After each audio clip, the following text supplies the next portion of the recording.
Obrigado, Senhor Deus, por esse dia, mais esse dia nas nossas vidas. Obrigado pela tua misericórdia, pela tua bondade e graça nas nossas vidas, ó Pai. Obrigado porque nós estamos aqui, ó Deus, na tua presença para aprendermos do Senhor, para olharmos para a tua palavra, para entendermos a tua mensagem para cada um de nós hoje. E clamamos a ti, ó Deus, que o Senhor transforme as nossas vidas, os nossos casamentos e faça de nós homens e mulheres mais parecidos com o Senhor Jesus. É esse o nosso pedido nessa manhã, ó Deus, em nome de Jesus. Amém.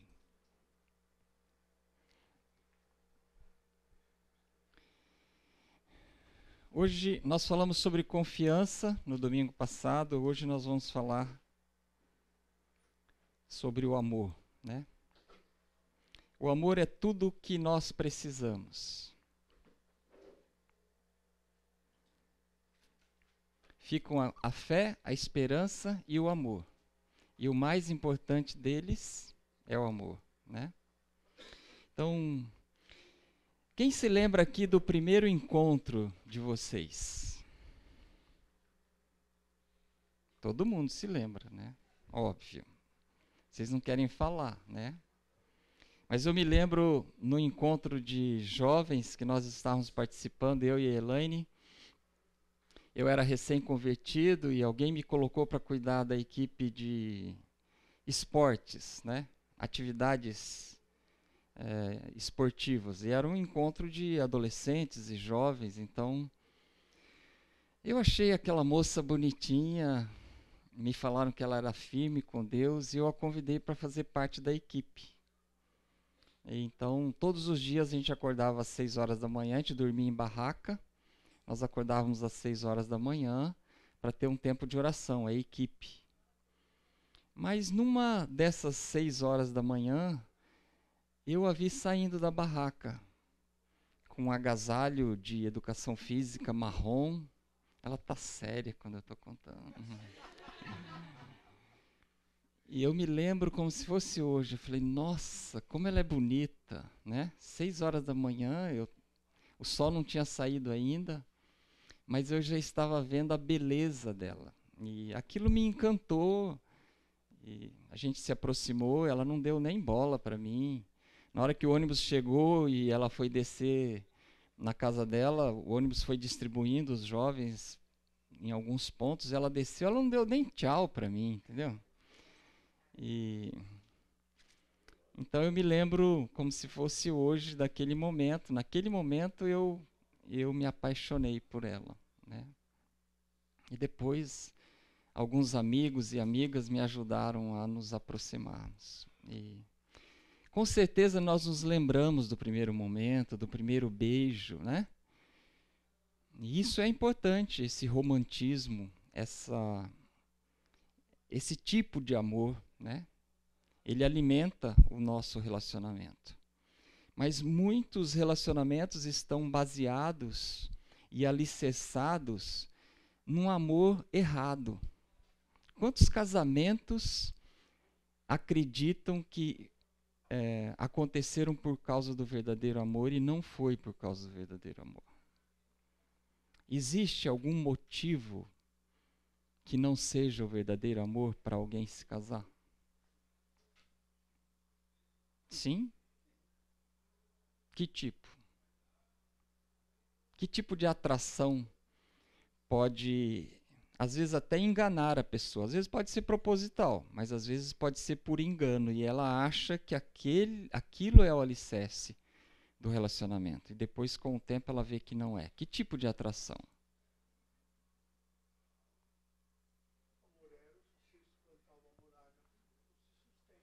Uhum. A atração física. Uhum. Eu me lembro que uma vez num casamento, o pastor Fernando falou assim, os dois noivos, tanto o rapaz quanto a moça, eram muito bonitos. Ele falou assim, eu sei que vocês estão aqui por misericórdia um do outro, que se vocês não optassem casar um com o outro, vocês iam ficar solteiros para sempre e tal. Então, todo mundo deu risada, porque eles eram muito bonitos, né? São muito bonitos. Oi? É. Eu não ia falar nomes porque eu fui exortado pela minha esposa na segunda-feira, na hora do almoço, a respeito disso. Você viu o que você fez no domingo? Satanás me chicoteou a semana inteira, falando assim, cara, você não é digno de confiança. O que você está fazendo lá na frente? Você falou sobre confiança e olha o que você fez. E aí ela foi citando isso. Então eu tive uma semana de muita batalha, muita oração, mas eu encontrei a solução e vão ser feitos alguns cortes na aula de domingo passado. E já falei com o pastor Oswaldo e isso vai ser tecnicamente resolvido, então eu estou aliviado. Eu já estava pensando que eu ia ter que procurar algumas pessoas e pedir perdão e conversar, então isso já está resolvido.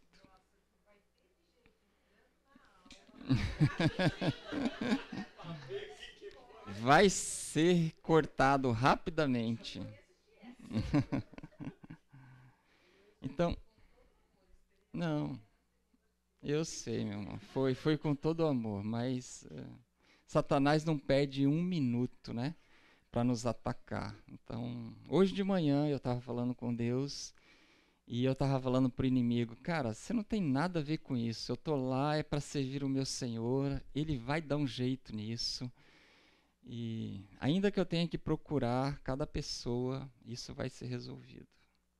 E eu vou lá na frente hoje de novo. Então, o amor de Deus por nós já pagou todos esses nossos pecados, esses nossos deslizes, essas tendências que nós temos, às vezes, de compartilhar coisas nossas e a gente acaba envolvendo pessoas ao nosso redor que a gente não tem o direito de compartilhar. Então, Jesus Cristo morreu na cruz por cada um desses pecados, né? Louvado seja Ele por isso. Mas os nossos casamentos começam com esse primeiro encontro, primeiro beijo romântico, né? E a gente tem que tomar cuidado para que ele não fique que nem aquele sujeito que jogou bola a vida inteira, fez 5 cirurgias no joelho, operou a coluna e sem perceber ele começa a andar que nem uma vírgula, assim, né? Meio torto. E ele se acostuma andando assim, a esposa se acostuma com ele assim, mas aí, alguns anos depois, ele encontra um amigo, e o amigo vira para ele e fala assim, cara, como você está andando torto? O que foi que aconteceu com o seu joelho, com a sua coluna? Ele falava, eu estou andando torto? Ele nem percebeu que ele estava andando torto, ele se acostumou, né? Então, ou então quando você muda num apartamento ali na Coronel Silva Teles, no Cambuí, e mora no primeiro andar, e aí você vê o quão barulhento é o Cambuí de madrugada, né? Paralelepípedo, aquele semáforo, ou então na Norte-Sul, o pessoal tirando racha. E você, na primeira semana, você estranha, você não consegue dormir, que barulho, barulho. Na segunda você vai se acostumando, a partir de 1 mês, 2 meses, você já nem percebe mais. Não estamos falando aqui de qualidade de sono, mas você não percebe mais, até que alguém vem dormir na sua casa, no outro dia, no café da manhã, fala assim, mas toda noite é barulhenta assim a sua casa? Né? E aí você percebe que você se acostumou com aquele barulho, né? Com aquilo que incomoda. Então, às vezes, a gente vai se acostumando, andando torto, se acostumando com alguns barulhos e ruídos no nosso relacionamento, e a gente não se incomoda mais.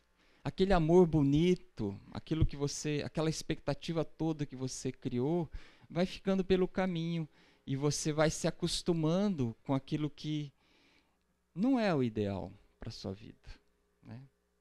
Não é aquilo que Deus quer para você. A gente começa a acreditar que viver com menos do que Deus tem para nós faz parte da vida.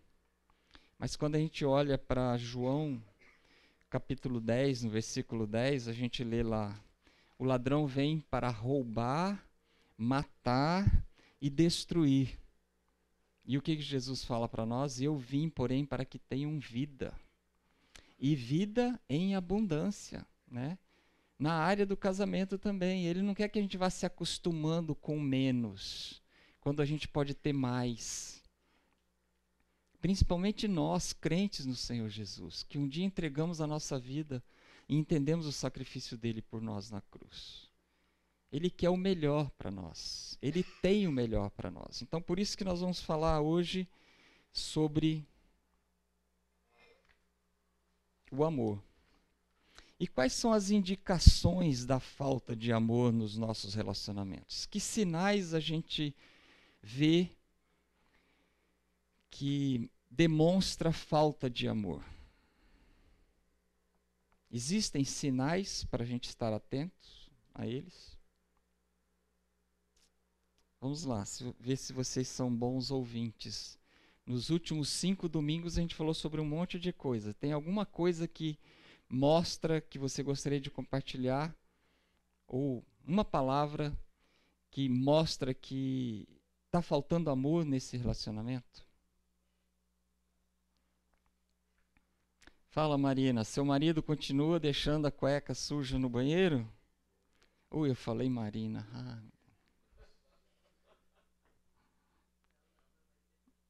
Não.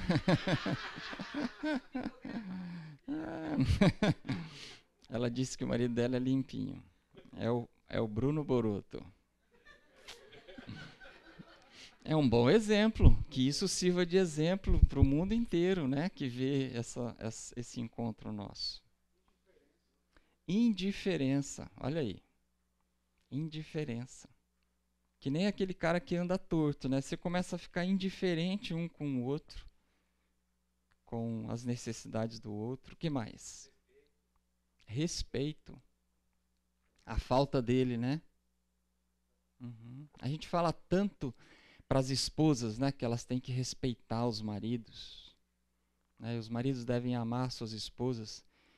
Mas eu me lembro que quando eu e a Elaine nos casamos, o meu pai nos chamou e falou assim, olha, só vou dizer uma coisa para vocês que vocês não podem deixar que falte no casamento de vocês.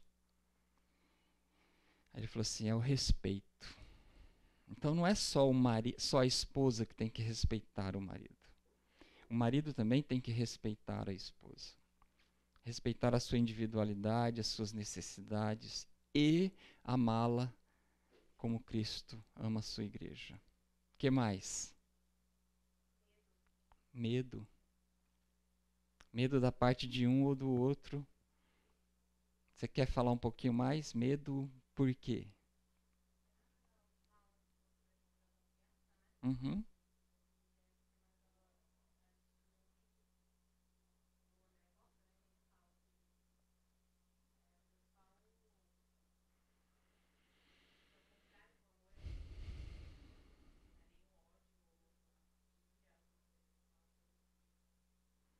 O amor afasta todo o medo. Às vezes um ou outro tem medo de falar sobre algum assunto pela reação que o outro vai ter, né, e acaba não falando sobre aquilo que seria importante estar falando por causa do medo. Mais alguém?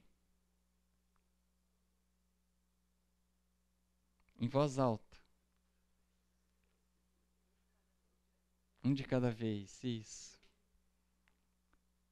O que mais acontece é que o casal nem percebe que está acontecendo, mas quando alguém vem passar um final de semana na sua casa, percebe. Que demonstra que está faltando amor. Vamos lá, de forma prática. Você levanta... Sim, sim. Silêncio, a falta de comunicação. Alguém... Falta? Carinho, toque, encostar um no outro, pegar na mão.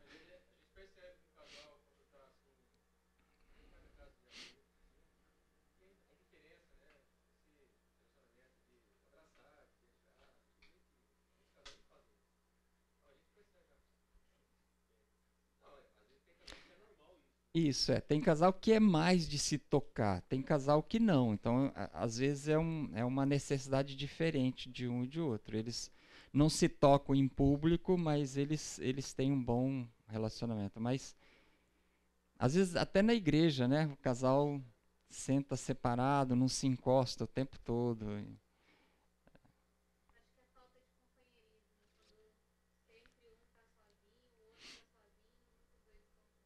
Uhum. Vai demonstrando que o amor está... Estão se acostumando com menos, né? Quando poderiam ter mais. Levantar da mesa e largar o prato, não é? Não ajudar a lavar a louça. Tem um monte de coisas. Não ajudar com as crianças. Vai demonstrando que você está deixando o outro de lado, está largando com... Não está prestando atenção nas necessidades um do outro, né? Críticas. Uhum. Então, de uma forma geral, vamos ver algumas características dessas que vocês falaram, sintetizadas em uma palavra: desunião, né? Esse distanciamento, a indiferença.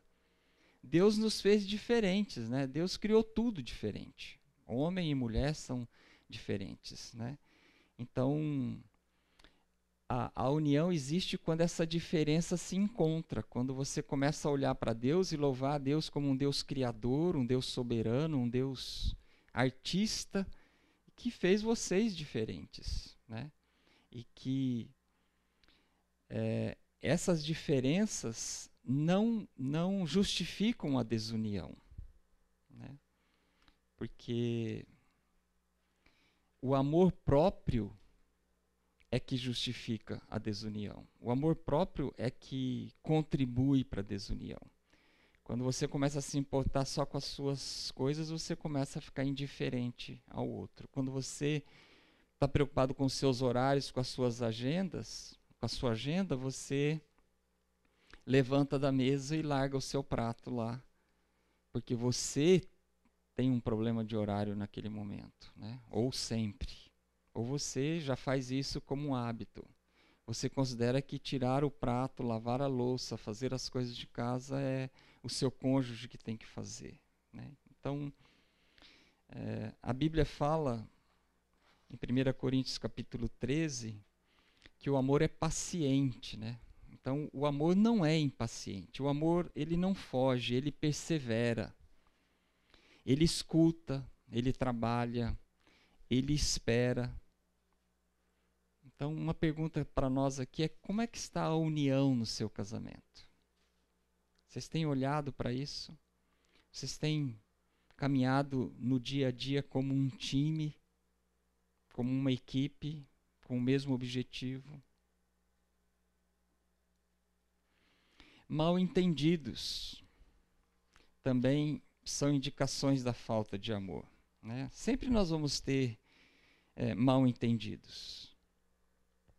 Mas, às vezes, nós não queremos entender e não prestamos atenção no outro, e isso gera mal entendido, né? Muitos casais que estão passando por aconselhamento, eles têm que fazer um exercício durante a semana, para o próximo encontro com o conselheiro. É quando você falar alguma coisa, você pergunta para o seu cônjuge: você entendeu o que eu falei? Então repita para mim o que foi que eu falei. Né? É um exercício na área de comunicação, né? Porque às vezes nós entendemos outra coisa. Ou então nós não soubemos nos expressar. Ou então o nosso tom de voz fala uma coisa, mas nós estamos querendo dizer outra, né? Então, esses mal entendidos vêm pela indiferença, pelo egocentrismo, pelo egoísmo. Então, ontem a Elaine me fez uma pergunta sobre um almoço que eu tive com um homem durante essa semana, e ela perguntou assim: e daí, foi boa a conversa? Eu falei assim: foi. Graças a Deus ele entendeu o que a esposa queria. Porque já faz alguns meses ele tem um plano para fazer uma determinada coisa, e a esposa estava gritando para ele, gritando para os amigos, que ela não queria aquilo, que ela não via daquele jeito, que eles não precisavam daquilo. E ele não entendia. Eu já tinha dado uma dica para ele. Então, pensa nisso. Pensa em fazer de outro jeito. E para minha grata surpresa, por ação do Espírito Santo, ele falou assim, aquele negócio que eu estava pensando em fazer, nós resolvemos não fazer mais. Então eles conversaram. Não foi ele que resolveu. Nós resolvemos. Então ele ouviu a esposa. Ele considerou. Ele abriu mão. Era um mal-entendido que estava acontecendo entre eles, né? Ele não conseguia ouvir o que ela queria. Ele abriu mão e não vai mais fazer aquilo. Então, às vezes nós não estamos com os nossos ouvidos atentos à necessidade e à voz do outro, né? E isso gera mal-entendidos.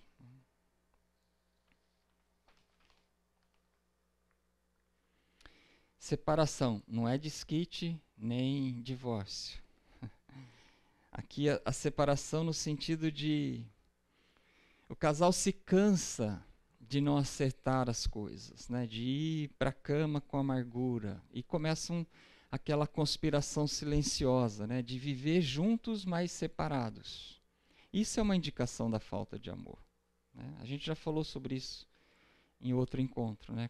Casais que vêm em carros separados para a igreja, que fazem todas as coisas separadas, né? Vai para a academia em horários diferentes, caminha em horários diferentes, tudo em horários diferentes. Por quê? Eles estão vivendo separados, eles vão cedendo espaço um para o outro, eles vão evitando assuntos que trariam atritos.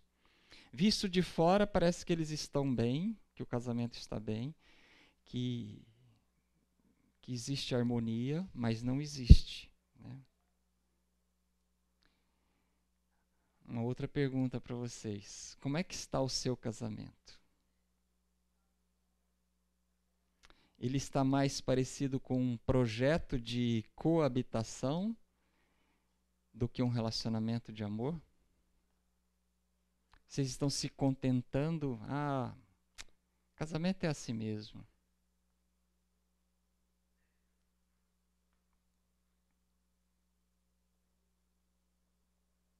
Tem gente aqui com mais de 30 anos de casado, tem gente que vai fazer 40 anos de casado, e tem os jovens casais, tem gente que vai se casar, né? Deus tem muito mais do que nós pensamos para nós, né? Existe uma vida muito melhor do que essa de manter as aparências, de viver separadamente, parecendo que está bem.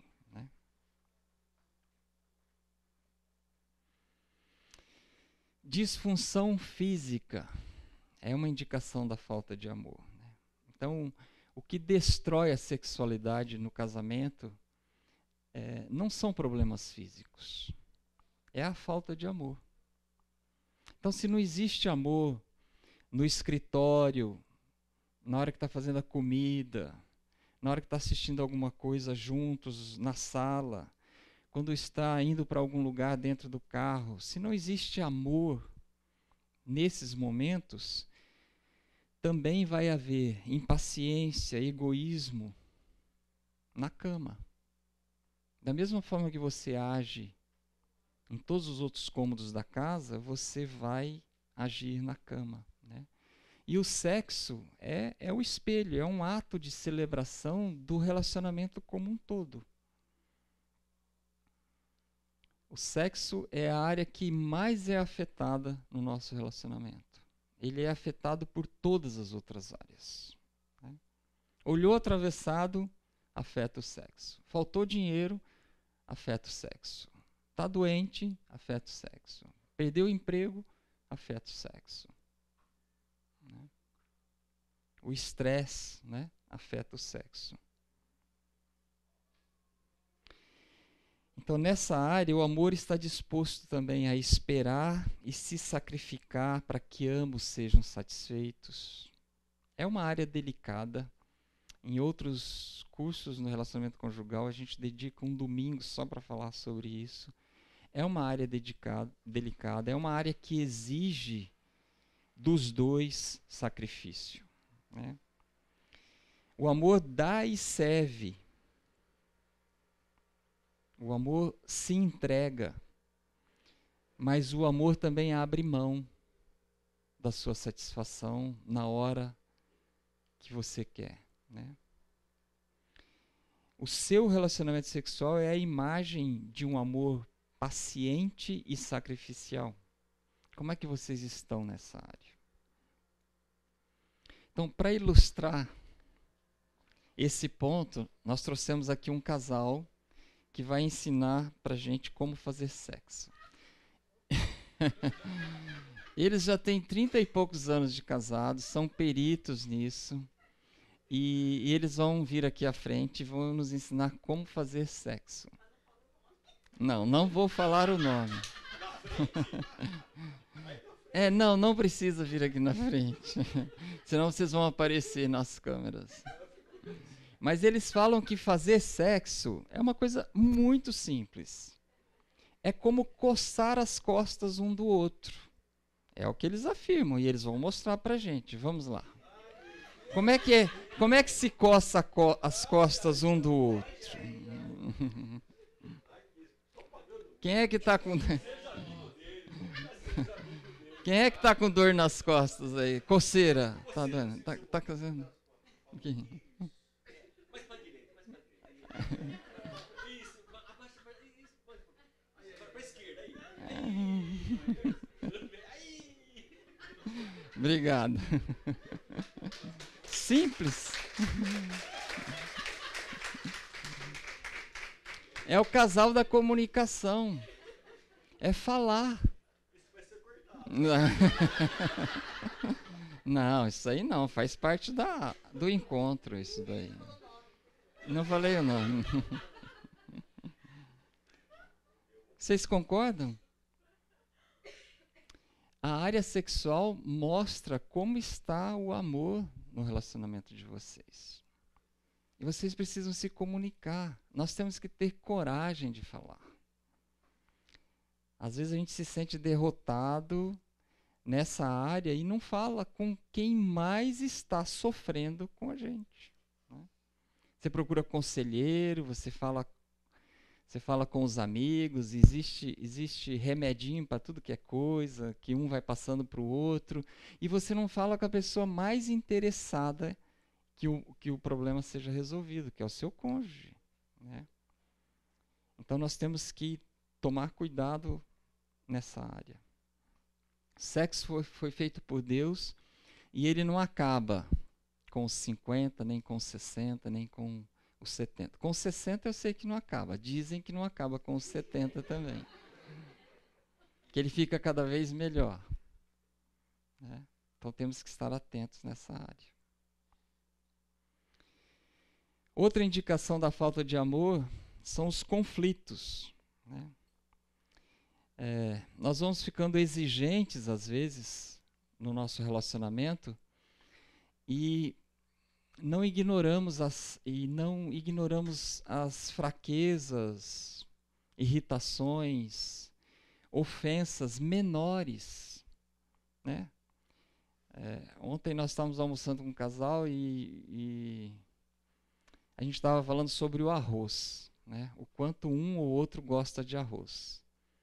E eu sou um que gosto de arroz, mas eu só como arroz se ele tiver fresquinho. Quando a minha esposa faz, é impossível não comer um monte de arroz, né? Mas às vezes você chega num restaurante, vem aquele arroz, você olha e fala assim, não, eu não vou engordar por isso daqui. Eu só engordo pelo que vale a pena.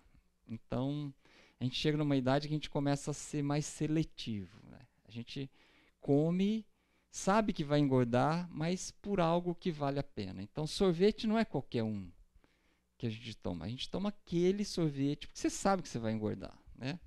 Então, você toma aquele sorvete que você ama. Então, não sei porque eu estou falando isso, mas...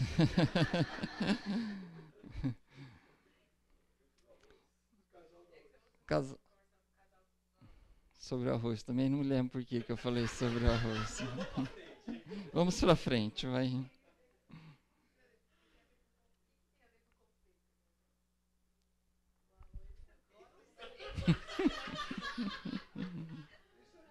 Bom, eu não me lembro, pessoal. Vamos dar um desconto, porque outro dia eu estava na mesa com mais alguns amigos que têm a mesma idade que eu, e a gente estava conversando os homens e as mulheres, entre elas e nós, entre nós homens. Rapaz, o que mais você ouvia é: querida, como é que é o nome daquele médico? Fulano. Ah, obrigado. O outro perguntava: como é que é o nome daquele hotel? Ah, hotel tal. O outro perguntava assim: lembra aquele lugar? Como é que é o nome daquela ilha mesmo? A esposa respondia tal. Aí teve uma hora que um foi perguntar de novo, e ela falou assim: como é que é o nome daquele pregador americano lá, tal, que fala sobre isso? Ela falou assim: nossa. Ele falou: nossa, você também não se lembra?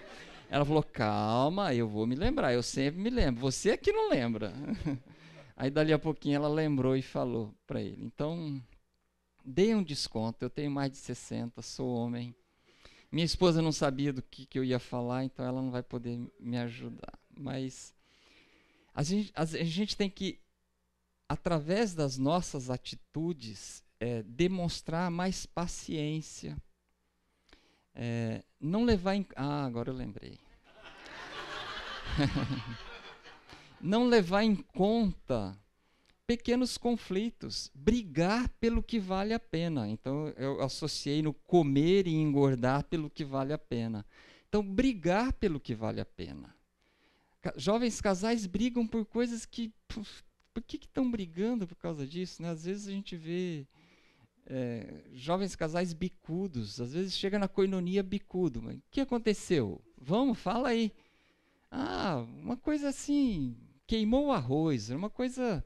Eu fui sair, ele não fechou a porta, largou a porta aberta, eu tive que voltar. Coisas fazem uma briga, fica bicudo um com o outro, até o outro dia, por dias, por causa de bobagens, né? Eu estou vendo casais comentando aí, jovens casais, e realmente isso acontece, né? E à medida que o tempo vai passando, você vai deixando de lado algumas coisas. Seletivo também nas brigas, só briga pelo que vale a pena, realmente. Então os conflitos diminuem, né? Não?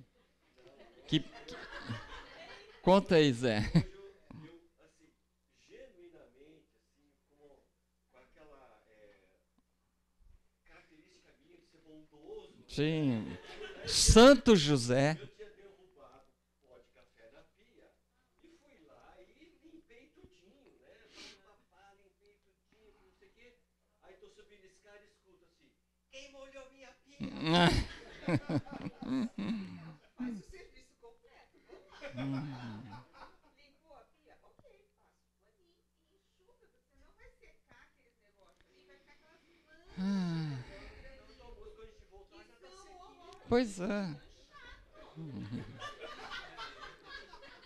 Eu sei o que é isso, Zé. Mas eu não tenho pronto, eu só perguntei quem foi que eu enxuguei. Eu sei o que é isso, Zé. Um dia eu li um livro que chama Eu, um Servo, e aí eu decidi ser servo. Rapaz, que decisão que eu tomei. Eu não sabia o quanto custava isso, né? Aí eu resolvi lavar a louça. Só que não é só a louça, entendeu? Você tem que lavar a pia. Mas você tem que esfregar a bucha dentro da pia. Aí você pega o rodo, puxa tudo e o vento, o calor seca dali a pouco. Não, você tem que passar pano em toda a pedra. E você tem que passar pano dentro da pia. Porque mancha a pia também. Agora, maridos, vocês olham dentro da pia quando vocês chegam na casa de alguém para ver se tem alguma manchinha? Maridos, olham? Ninguém olha. Ninguém olha. É por amor. É por amor. Não, ainda não. Todo dia eu quase desisto, mas ainda não. Outro dia eu estava lá em casa de manhã preparando, ela que frita os ovos e prepara o bacon, mas eu ponho a mesa,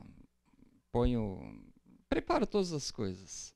corta as frutas, né? E o que exige mais habilidade, é ela que faz, né? Aí eu estava olhando lá e falei, 25 minutos, gente, onde eu estava com a cabeça quando eu decidi fazer isso, né? Eu decidi que eu ia preparar o café da manhã todos os dias. Onde eu estava com a cabeça? 25 minutos, eu poderia já estar trabalhando, tem um monte de coisa para fazer. Então eu me peguei lá. Nessas horas eu penso em desistir, né? Eu vou abrir mão, já foi conforme o pessoal fala, já encerrou o meu tempo aqui, né? Já cumpri o meu tempo aqui, eu acho que é hora de buscar outra coisa. Aposentadoria, mas eu não desisti ainda não, estou buscando isso. O que, afinal de contas, é o amor? A gente encontra definições de amor na internet, na Wikipédia, em dicionários. Shakespeare, né, fala sobre o amor. Mas são conceitos abstratos. Você pode entender o amor de uma forma e seu cônjuge entender o amor de outra forma. Existem livros sobre isso, né? Alguém já leu aquele livro As 5 Linguagens do Amor? Outro dia nós estávamos com um casal e ele estava falando, não, eu chego mais cedo do trabalho, eu faço a janta, depois eu lavo a louça, eu levo o cachorro para caminhar, no domingo eu faço um churrasco para a família, eu amo a minha esposa. E aí eles têm um relacionamento muito bom, são um casal sério com Deus. Ele falou assim, eu levo ela para comer fora, né, para jantar fora na sexta-feira. Pô, esse cara é perfeito, né? Nós pensamos. Ela falou, não, peraí. Ele faz tudo isso porque ele gosta de fazer tudo isso. Entendeu? Ele gosta de cozinhar.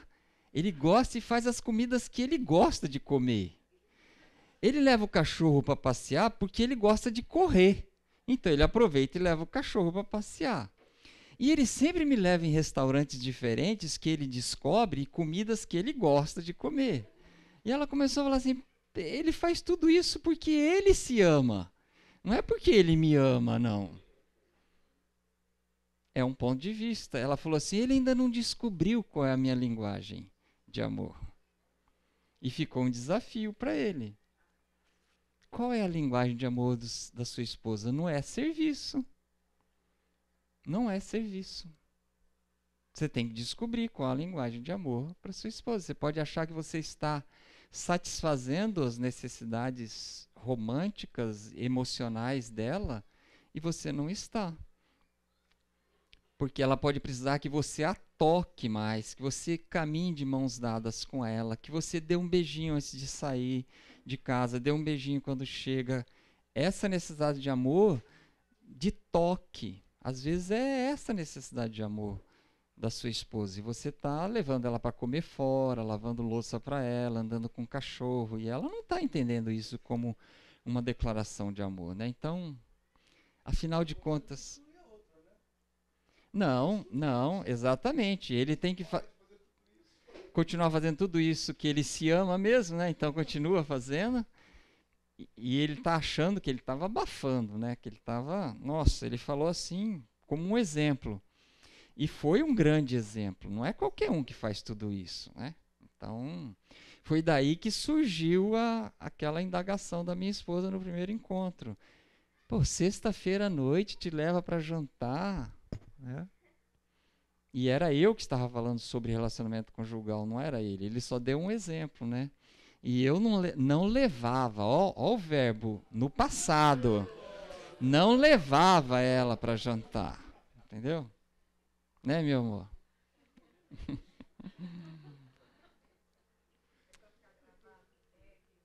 É, né?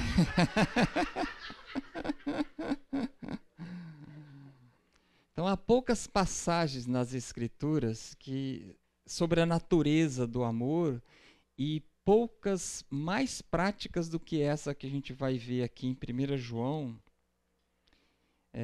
capítulo 4, do versículo 7 ao 21. Tem alguém aqui na frente que consegue ler?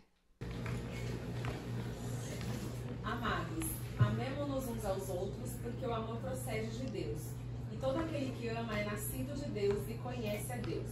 Aquele que não ama não conhece a Deus, pois Deus é amor. Nisso se manifestou o amor de Deus em nós, em haver Deus enviado o seu Filho unigênito ao mundo para vivermos por meio dele. Nisto consiste o amor, não em que nós tenhamos amado a Deus, mas em que ele nos amou e enviou o seu Filho como propiciação pelos nossos pecados. Amados, se Deus de tal maneira nos amou, devemos nós também amar uns aos outros. Ninguém jamais viu a Deus. Se amarmos uns aos outros, Deus permanece em nós e o seu amor é, em nós, aperfeiçoado. Nisto conhecemos que permanecemos nele, e ele em nós, em que nos deu do seu Espírito. E nós temos visto e testemunhamos que o Pai enviou o seu Filho como Salvador do mundo. Aquele que confessar que Jesus é o Filho de Deus, Deus permanece nele e ele em Deus. E nós conhecemos e cremos no amor que Deus tem por nós. Deus é amor, e aquele que permanece no amor permanece em Deus e Deus nele. Nisto é, em nós aperfeiçoado o amor, para que no dia do juízo mantenhamos confiança, pois segundo ele é, também nós somos neste mundo. No amor não existe medo, antes o perfeito amor lança fora o medo. Ora, o medo produz tormento, logo aquele que teme não é aperfeiçoado no amor. Nós amamos porque ele nos amou primeiro. Se alguém disser, ama a Deus, e odiar o seu irmão, é mentiroso, pois aquele que não ama seu irmão a quem vê, não pode amar a Deus a quem não vê. Ora, temos da parte dele este mandamento, que aquele que ama a Deus, ame também a seu irmão. Quanta coisa, que profundidade essa passagem, né? Que praticidade.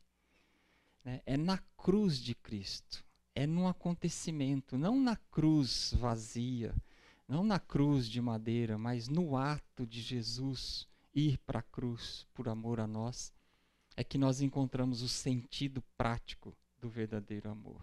Né? E ele termina falando, aquele que ama a Deus, ame também a seu irmão. Aquele que permanece no amor, permanece em Deus e Deus nele. Então, é o sacrifício de Jesus que nos dá a verdadeira dimensão do amor. E é o nosso parâmetro, né? Para nós amarmos o outro como ele nos amou. Então, vamos dar uma olhadinha nessa definição. Amor é estar disposto. Por isso o Pai me ama, porque eu dou a minha vida para reassumir. Ninguém a tira de mim, pelo contrário, eu espontaneamente a dou. Tenho autoridade para entregar e também para reavê-la. Este mandato recebi do meu Pai. Eu espontaneamente a dou. Então as decisões, as palavras, os atos do amor sempre crescem no solo de um coração disposto. Então você tem que encontrar no seu coração, primeiro, a disposição. Eu estou disposto. Eu quero amar o meu cônjuge como Cristo me ama. Então se alguém tem que te forçar a amar, já não tem disposição. Já não tem o verdadeiro amor. Você tem que sair de dentro de você essa decisão. Você tem amado o seu cônjuge dessa forma? Jesus decidiu ir para a cruz no nosso lugar. Ele chegou a falar para o Pai, Pai, se possível, passa de mim esse cálice. No momento de angústia, onde ele estava suando como se fosse sangue, porque ele sabia que o Pai ia virar as costas para ele. Ele ia perder a comunhão com o Pai naquele momento na cruz, que ele estava com o pecado de todo o mundo. Então, mas ainda assim ele foi até o fim. Então, o primeiro ponto é estar disposto. O segundo é estar disposto a quê? A se sacrificar. Não existe amor sem sacrifício. O amor nos chama para nós investirmos tempo, energia, dinheiro, recursos, habilidades pessoais, pelo bem do outro. Então, Então isso se estende não só para o nosso cônjuge, se estende para todas as outras pessoas. Mas nós estamos especificamente falando aqui sobre o nosso cônjuge, né? O amor que nos chama para servir, para esperar, para dar, para sofrer, para perdoar. E fazer tudo isso sempre de novo. Amanhecer o dia, estar disposto a fazer tudo de novo. O amor que nos chama para ficar em silêncio quando você quer falar. Não é mesmo, esposas? É por amor que você tem que esperar. Mas ele não vai vir pedir perdão? Outro dia nós ouvimos isso de uma esposa. E eu fico esperando. Passa um dia, passa outro. Mas ele não vai vir mesmo pedir perdão. Então o amor é ficar em silêncio e esperar, orando. Deus quebranta, Deus toca, Deus incomoda. Deus mostra. Né? E o amor nos chama a falar quando nós preferimos ficar em silêncio. Não é mesmo, maridos? Quando a gente quer se fechar, quando a gente quer fechar a porta e ir embora, dar uma volta e jogar bola, ir para o escritório trabalhar, quando a gente não quer falar sobre aquele assunto, a gente quer ir para a igreja servir, a gente não quer falar sobre aquele assunto. Né? É o amor que nos leva a sentar e falar. O amor nos chama a agir quando, na verdade, nós preferíamos esperar. Quantas vezes nós ficamos postergando as coisas? Empurrando com a barriga. Né? É o amor para que aquilo seja decidido, para que aquela necessidade seja satisfeita, para que aquele problema seja resolvido, é que nos leva a agir. E é o amor também que nos leva a esperar quando nós queremos agir. Você esperar o tempo de Deus. Não querer resolver as coisas do seu jeito, na hora que você quer. Né, esposas? Né? Tem gente se matando de dar risada aqui. Porque se aplica, só o endereço muda, mas se aplica em todas as residências. Mais ou menos desse jeito aí, que você deve estar pensando. Porque Deus nos fez diferentes. Por isso nós estamos aqui estudando sobre o amor. É o amor que vai fazer com que nós sejamos e façamos diferente. Né? É o amor que nos leva a pararmos quando, na verdade, nós queríamos continuar. E continuar quando, na verdade, nós queríamos parar. Né? Às vezes a gente começa a julgar, cutucar, exigir. E Deus fala assim, peraí, quem é você para estar fazendo isso? Você é tão pecador quanto. Para com isso. Mas a gente gosta, né? A gente gosta de julgar, de apontar o dedo, né? Se achar mais justo do que o outro, né? É o amor que exige que você assuma a liderança quando você preferia seguir alguém. Sim.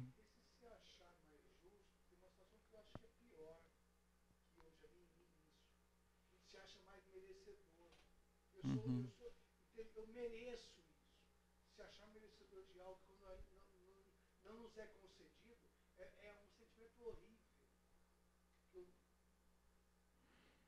E às vezes você não merece, você só acha que merece. Né?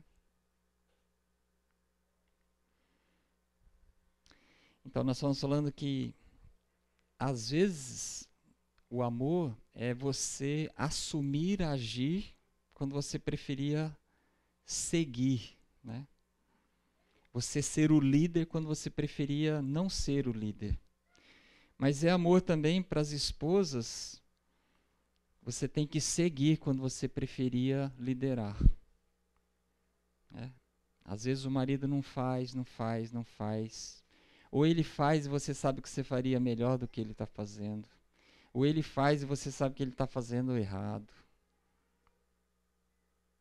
E você tem que seguir e não liderar. Porque Deus te chamou para ser Ezé, aquela auxiliadora idônea. E não para liderar. Deus chamou o seu marido para liderar. Cabe a você ajudá-lo a ser um bom líder. E nós, maridos, muitas vezes queremos, e alguns de nós têm essa característica, essa cultura vem de um lar onde a mãe liderava. Então ele vai para um novo casamento achando que a esposa deve liderar. Mas Deus nos chamou para nós, maridos, liderarmos. Então amar é liderar e amar é seguir. É ser liderada. É um ato de amor. Então o amor normalmente ele nos chama e exige de nós aquelas coisas que vão contra os nossos instintos e contra o nosso conforto. E nos leva a abrir mão das coisas que são importantes para nós. Não foi isso que o Senhor Jesus fez? Quer coisa melhor do que a situação que ele estava? Com o Pai, em comunhão plena com o Pai. Pai, Filho e Espírito Santo.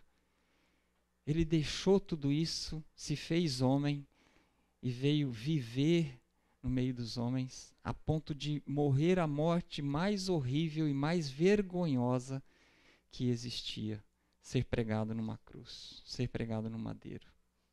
Então o amor exige de nós abrir mão da nossa vida, do nosso conforto, do que é mais importante para nós. E fazer isso pelo quê? Por nós mesmos? Não. Fazer isso para o bem da outra pessoa. Que foi o que o Senhor Jesus fez. Então o amor é motivado pelo interesse e pela necessidade do outro. Ele se alegra com a possibilidade de aliviar os fardos e satisfazer as necessidades do outro. O amor sofre quando a pessoa amada sofre. O amor deseja o melhor para a pessoa amada e se esforça para providenciar isso para ela. Que padrão, hein?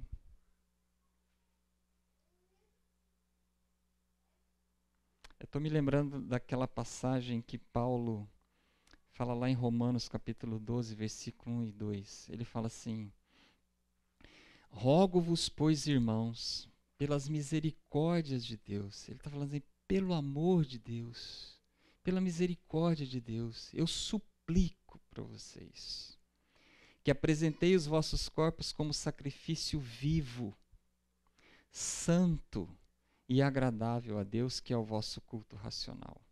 É essa a forma de vocês louvarem e demonstrarem o teu amor por Deus. E ele continua: e não vos conformeis com esse mundo, não vos amoldeis a este século, não vivam as coisas que esse mundo está querendo que vocês vivam, mas transformai-vos. Ele não está falando se deixem ser transformados, é transformai-vos. Desejem isso, façam isso, pela renovação da vossa mente. E o que nós vamos ganhar com isso? O que nós vamos ganhar em termos levantado nesse domingo e termos vindo para cá para falarmos sobre relacionamento conjugal? Ele fala, transformai-vos pela renovação da vossa mente, a fim de conhecer a boa, agradável e perfeita vontade de Deus.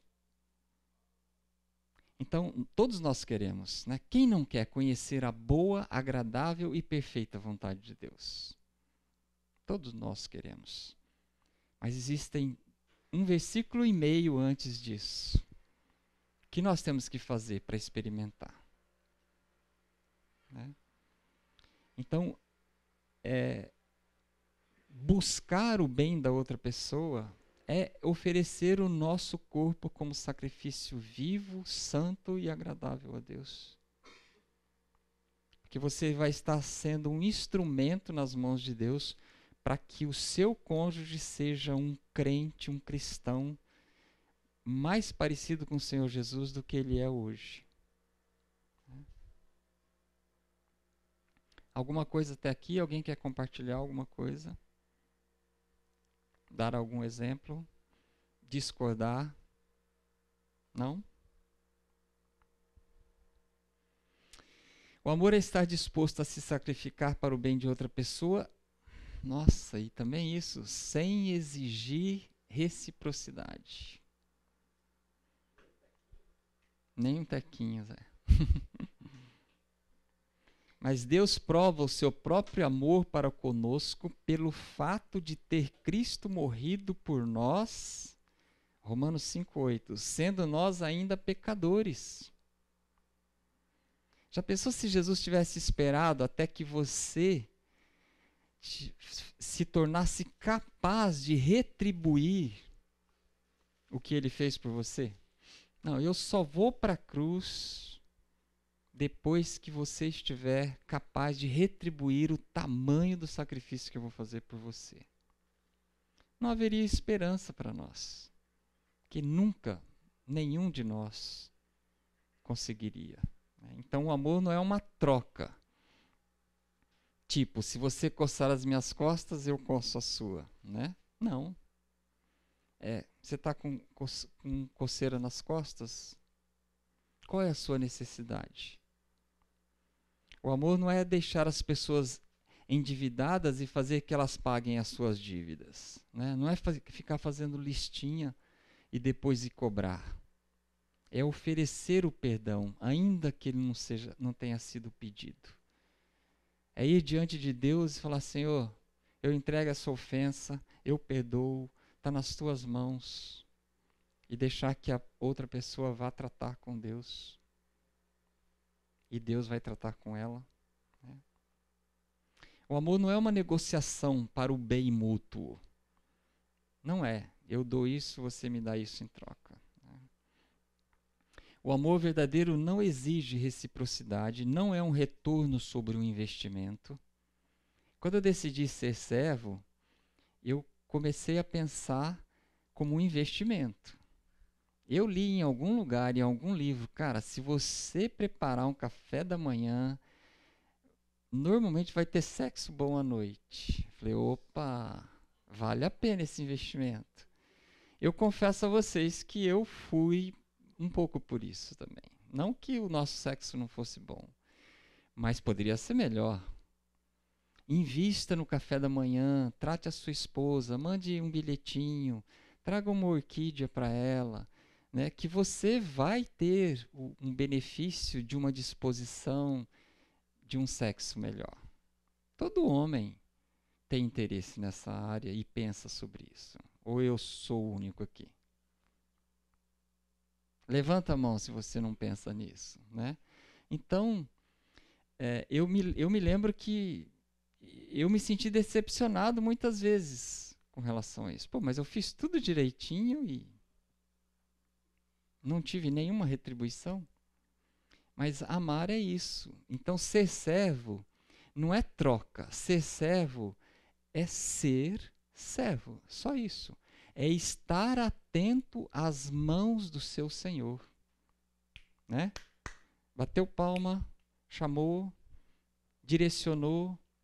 Ser servo é isso, é estar atento às necessidades da sua esposa, marido.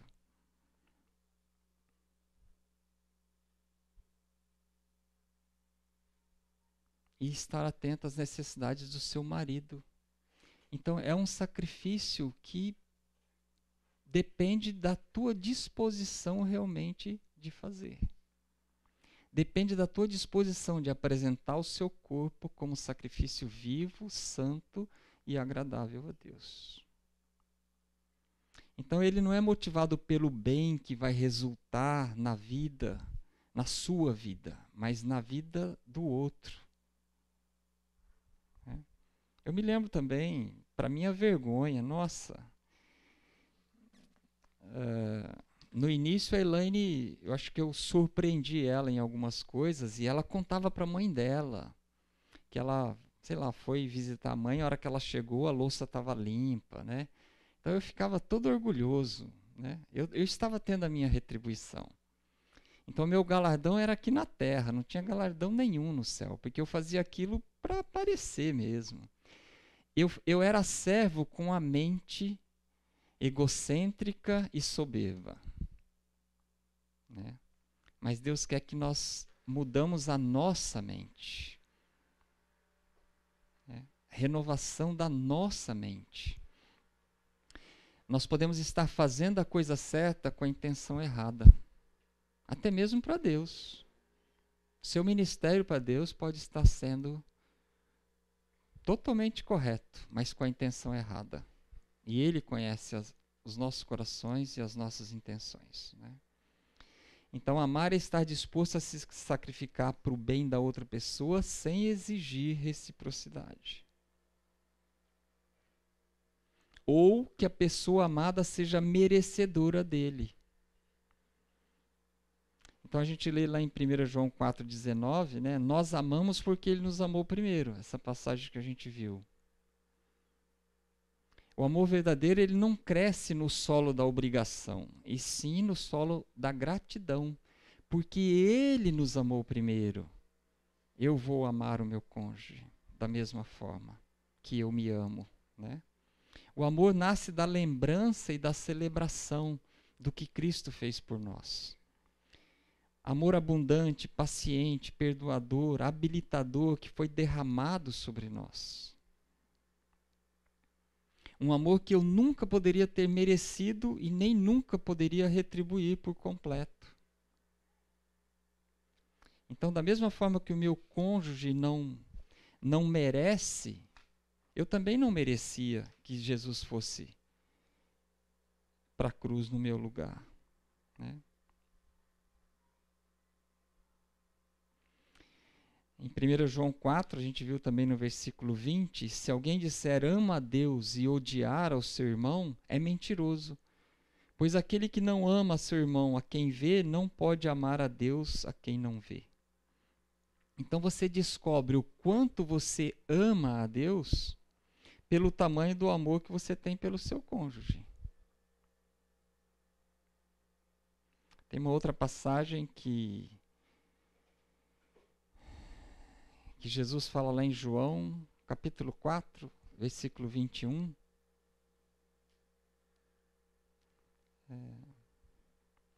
Aquela passagem fala, aquele que tem os meus mandamentos e os guarda, este é o que me ama. E aquele que me ama será amado pelo meu Pai, e eu também o amarei e me manifestarei a ele. Então nós não estamos sozinhos nisso. Quando nós provamos o nosso amor por Deus, amando o nosso cônjuge, Jesus prometeu que Deus vai nos amar e Ele, o Senhor Jesus, vai se manifestar para nós.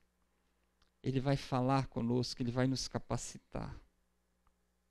Então nós precisamos primeiro corrigir o nosso relacionamento com Deus, para depois nós conseguirmos estender isso para o nosso cônjuge. Então, qual é o tamanho do seu amor por Deus? Você tem buscado conhecer a Deus? Porque a gente não ama quem a gente não conhece. Você ama um desconhecido? Quanto mais você conhece uma pessoa, mais você pode dizer que você é capaz de amá-la. Apesar de todos os defeitos dela, você a conhece, você conhece as qualidades dela. Depois de 1 ano, 2, 10, 20, 30 anos de casados, você pode dizer, não, eu amo. No início não era amor, era interesse, era um monte de outras coisas. Agora eu posso dizer, é realmente amor. Porque o amor é a ação, né? Então, o quanto você tem buscado conhecer a Deus, esse Deus que é poderoso, que é maravilhoso, que é provedor, que é justo, mas que é santo. Quanto você conhece esse Deus? O quanto você tem visto da história dele desde a criação do mundo? Quantas coisas têm te chocado nas maneiras de Deus agir? Às vezes Deus nos choca, né? Eu me lembro que a primeira vez que não era a primeira vez que eu tinha lido, mas a primeira vez que aquilo me impactou, eu percebi quando Moisés questionou com Deus se ele não poderia realmente entrar na terra prometida. Pô, eu estava do lado de Moisés. Assim, Senhor, ele carregou esse povo, quase 1 milhão de pessoas, por 40 anos aguentando esse povo reclamando. Agora, quem é que merece ser o primeiro a pisar na terra prometida? É Moisés. Deus chegou a ponto de falar assim para ele, não, e não se fala mais nisso. Acabou, você não vai entrar.